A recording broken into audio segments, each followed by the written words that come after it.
So if you put a pair of earphones on at night with a program of what you would like to be true in your life, that program is playing. It's not playing into your conscious mind. That's shut off. It's now going straight into the subconscious mind.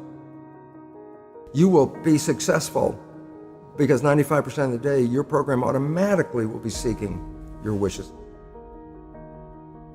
Talk to me about your book, The Honeymoon Effect. Yeah. What that was all about, if you can explain it.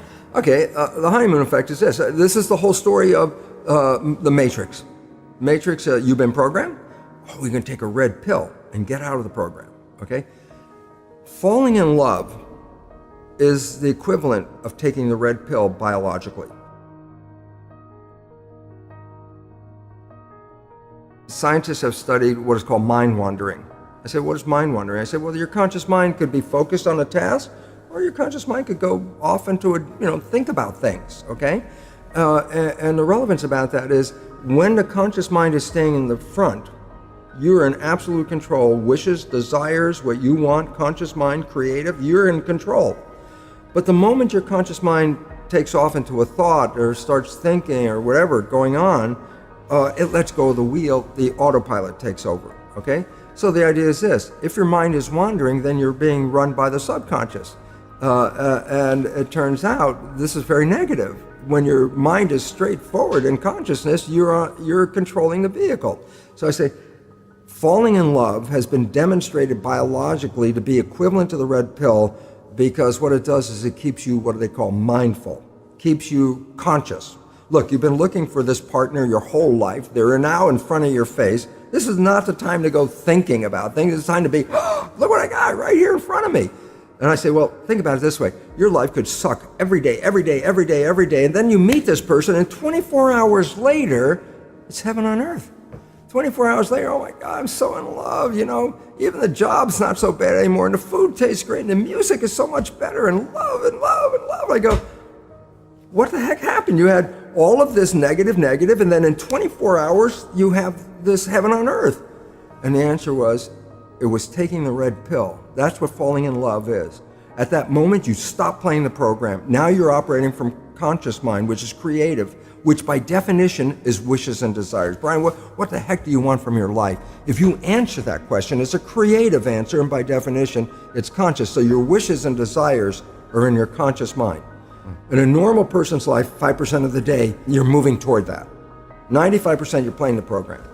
You fall in love, 100, it was actually 90%, I think is the number, 90% from conscious mind.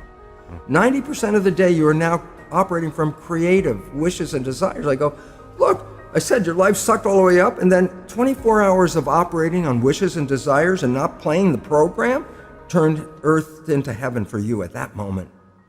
And then you go, well, how come the honeymoon doesn't last? I go, because inevitably you still have to think about things, your job, your chores, your requirements, what you have to do. And at some point, once you start thinking, then the conscious mind is shut off. And guess what shows up? All those behaviors in the subconscious mind that were negative, 70%. And your partner, remember, your partner and you fall in love same time, both of you operating from conscious mind with wishes and desires. And all of a sudden, you start thinking, and then this behavior shows up that was your mother, your father, or whatever thing you learned, and your partner's like, where the hell did that come from? Who are you? Is a response. It's like, where did that come from? We've been in this honeymoon. I've never seen that behavior. If you would have played that behavior on the first date, maybe we wouldn't have a second date, but now it shows up. And I say, why did it show up? Because I stopped being mindful. So how do you teach people to keep the honeymoon alive? Is to change the subconscious program. and it's simple, for reasoning is simple. Conscious mind, wishes and desires. Subconscious mind, program.